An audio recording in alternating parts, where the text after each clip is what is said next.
कहानी का आगाज रिकी नाम के एक लड़के से होता है जिसे कत्ल के जुर्म में 10 साल कैद की सजा सुनाई गई है।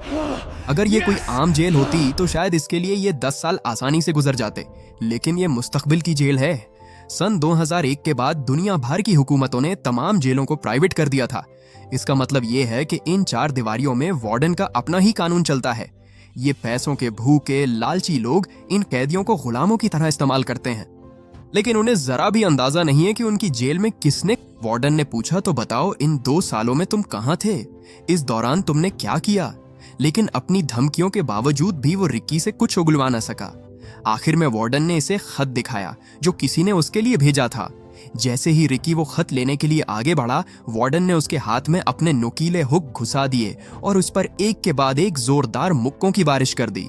इस खत के अंदर एक तस्वीर थी जिसे वार्डन ने अपने हाथों से मसल कर फाड़ दिया।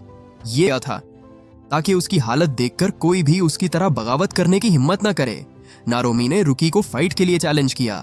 रुकी लड़ने के लिए तैयार था, लेकिन सिर्फ एक शर्त पर कि वो सबसे पहले एंड्रयू को छोड़ दे।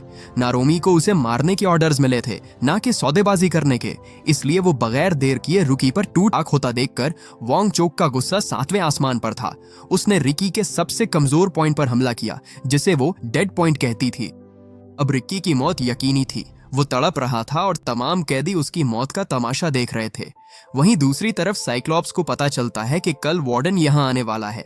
ये खबर उसके लिए बहुत खौफनाक थी, क्योंकि अगर वार्डन को सच पता चल जाता तो उसकी शामत आना तय था। रिक्की जल्दी उसके हमले से रिकवर कर जाता है, जो देखकर वोंग चोंग जाती है, क्योंकि ये नामुमकिन था।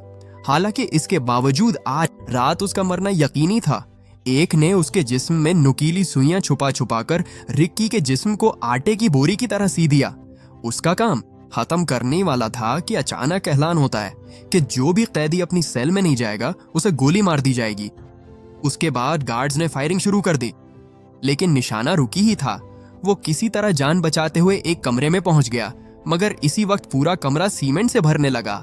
रुकी लोहे के गेट को फाड़ता हुआ बाहर निकल आया और उसने कतामा की भी जान बचा ली। वार्डन उसे दोबारा जिंदा देखकर मायूस हो गया था। जल्द ही रुकी के जिस्म पर लगा सीमेंट सूख जाता है और वो किसी पत्थर के मुजस्मे की तरह धड़ाम से नीचे गिर जाता है। वार्डन ने कहा, सारे सबूत मिटा दो, कल वार्डन आने वाले हैं, मुझे पहले उनकी खातिर मदारत करनी है। इन से निमटने के लिए अगले दिन तमाम गार्ड वार्डन के इस्तकबाल के लिए कतार में खड़े थे। तेज धूप में घंटों इंतजार करने के बाद भी वार्डन का कोई पता नहीं था। कुछ गार्ड तो थककर वहीं खड़े खड़े ऊँघने लगे, लेकिन फिर अचानक एक गाड़ी आती दिखाई दी और सब फौरन अलर्ट हो गए। वार्डन के साथ उसका आवारा बेटा भी आया था, जो मस्ती करते हुए कालीन पर फिसल जाता है। वार्डन ने पूछा, कालीन किसने बिछाया था? साइक्लॉप्स ने फौरन एक कैदी को उसके सामने लाकर खड़ा कर दिया और झूठ बोल दिया, सर यही था। ये सुनते ही वार्डन ने बगैर कुछ सोचे उस कैदी की आंखें निकाल दी। वार्डन ने साइक्लॉप्स से पूछा, मेरी गैर मौजूदगी में यहाँ क्या हुआ था? इस सवाल ने तो उसके पसीने छुड़ा दिए, लेकिन वो झूठ नहीं बोल सकता था। उसने कहा, कुछ कैदी बगावत पर उतर आए थे तो हमें उनमें से कुछ को मारना पड़ा। वार्डन ने कहा, हर महीने यहाँ कोई ना कोई मर ही जाता है। तुम जानते हो कि पूरे मुल्क में इससे सस्ते मजदूर हमें कहीं नहीं मिलेंगे। उन्हें भूख या बीमारी से मरने मत दो, जिंदा रखो ताकि काम चलता रहे। खैर इतना तो वार्डन ने बर्दाश्त कर लिया, लेकिन जब उसे पता चला कि किसी ने उसके प्राइम मिनिस्टर के फॉर्म जला डाले हैं तो उसे हार्ट अटैक आ गया। साइक्लॉप्स ने फौरन उसे दबा दी, जिससे उसकी जान तो बच गई, मगर उसका गुस्सा तो रुकी को मार कर ही ठंडा होता। इधर रुकी अब भी मुकम्मल तौर पर सीमेंट में जकड़ा हुआ था, लेकिन जैसे ही वार्डन सामने आया, रुकी ने सीमेंट की मोटी तह को तोड़कर उसकी गर्दन पकड़ ली। रुकी उसकी जान लेने ही वाला था कि अचानक कतामा ने पीछे से आकर उसे जोर की लात मारी, जिससे रुकी दूर जा गिरा।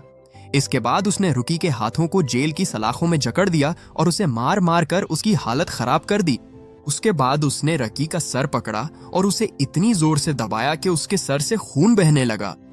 इससे पहले कि वो रिकी के 2 टुकड़े कर देता, रिकी पलट कर वार करता है और कतामा के जबड़े पर इतना जोरदार मुक्का मारता है कि उसका जबड़ा तरबूज की तरह फट जाता है। कतामा को हारता देखकर वार्डन ने एक बटन दबाया और जेल की छत आहिस्ता आहिस्ता नीचे आने लगी। रिकी ने हाइड्रोलिक प्रेस को रोकने की पूरी कोशिश की, लेकिन अब उसमें इतनी ताकत नहीं बची थी। ऊपर से वार्डन ने उस पर अस्टन गन से 1 लाख वोल्ट का झटका भी दे दिया, जिससे रुकी और भी कमजोर हो गया। रूकी को मारने के चक्कर में वो ये भूल ही गए थे कि ततामा भी अंदर फंसा हुआ था। अपने साथ ये धोखा होते देख कतामा ने रिकी की मदद की और उसे अपनी जान बचाने को कहा। रुकी तो बच गया, लेकिन कतामा उस हाइड्रोलिक प्रेस के नीचे दबकर मारा गया। रुकी वार्डन को खत्म करने के लिए आगे बढ़ा ही था कि अचानक वार्डन ने एक बटन दबा दिया और रुकी सीधा एक गहरे गड्ढे में जा गिरा। उसके बाद रुकी को जंजीरों में बांधकर तमाम कैदियों के सामने लाया जाता है। वार्डन ने उन्हें हुक्म दिया कि सब बारी बारी रिकी को दफनाना शुरू करें। उनमें से कुछ कैदियों ने रिकी के साथ होने वाले जुल्म का एहतजाज किया और कहा, हम रिकी को मारने में तुम्हारा साथ नहीं देंगे। वार्डन ऐसे लोगों को गोलियों से भुनवा देता है, जिसके बाद बाकी कैदी डर के मारे रिकी को एक एक करके दफनाने लगते हैं। वार्डन ने कहा, हम उसे 7 दिन बाद दोबारा बाहर निकालेंगे और अगर तब तक ये जिंदा बच गया तो रिकी की सारी गलतियां माफ कर दी जाएंगी। लेकिन ये सब सिर्फ दिखावा था, क्योंकि वार्डन जानता था कि बगैर खाना और पानी के कोई इतने दिन जिंदा नहीं रह सकता।